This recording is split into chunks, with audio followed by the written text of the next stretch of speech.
بسم اللہ الرحمن الرحیم۔ اصحابی کا حیرت انگیز واقعہ۔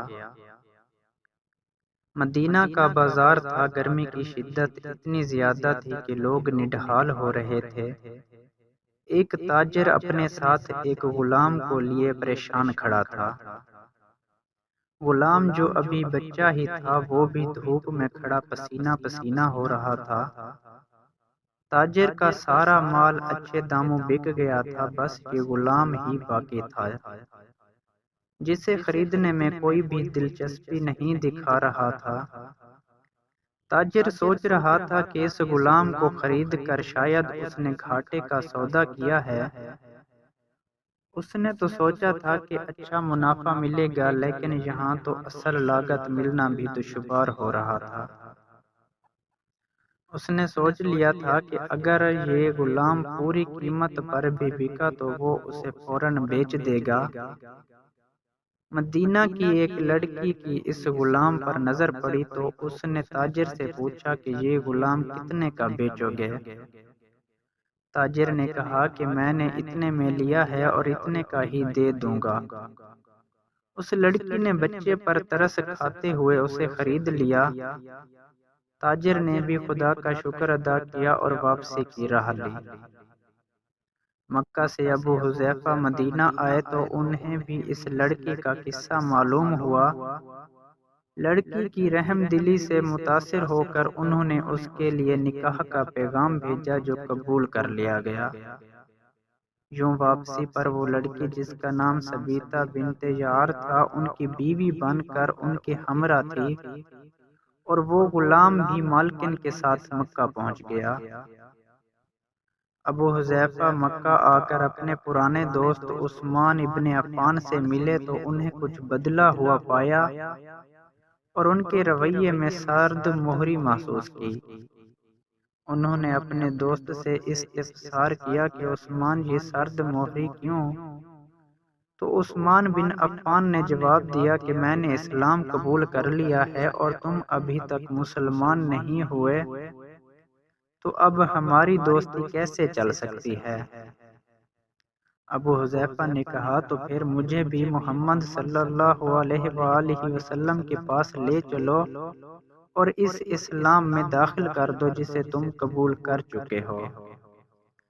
چنانچہ حضرت عثمان رضی اللہ تعالی عنہ نے انہیں نبی کریم صلی اللہ علیہ وآلہ وسلم کی خدمت میں پیش کیا اور وہ کلمہ پڑھ کر دائرہ اسلام میں داخل ہو گئے۔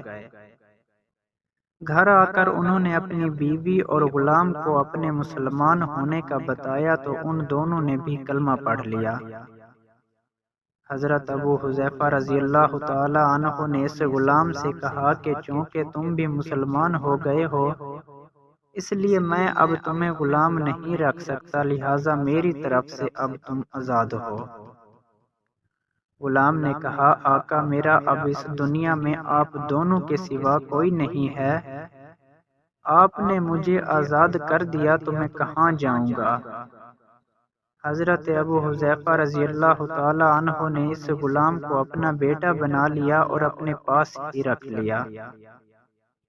غلام نے قرآن پاک سیکھنا شروع کر دیا اور کچھ ہی دنوں میں بہت سا قرآن یاد کر لیا، اور وہ جب قرآن پڑھتے تو بہت خوبصورت لہجے میں پڑھتے۔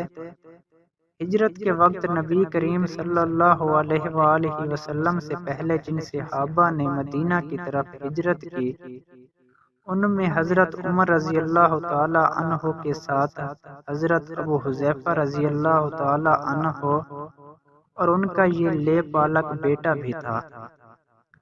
مدینہ پہنچ کر جب نماز کے لیے امام مقرر کرنے کا وقت آیا تو اس غلام کی خوبصورت تلاوت اور سب سے زیادہ قرآن حفظ ہونے کی وجہ سے انہیں امام چن لیا گیا، اور ان کی امامت میں حضرت عمر رضی اللہ تعالی عنہ جیسے جلیل القدر صحابی بھی نماز ادا کرتے تھے۔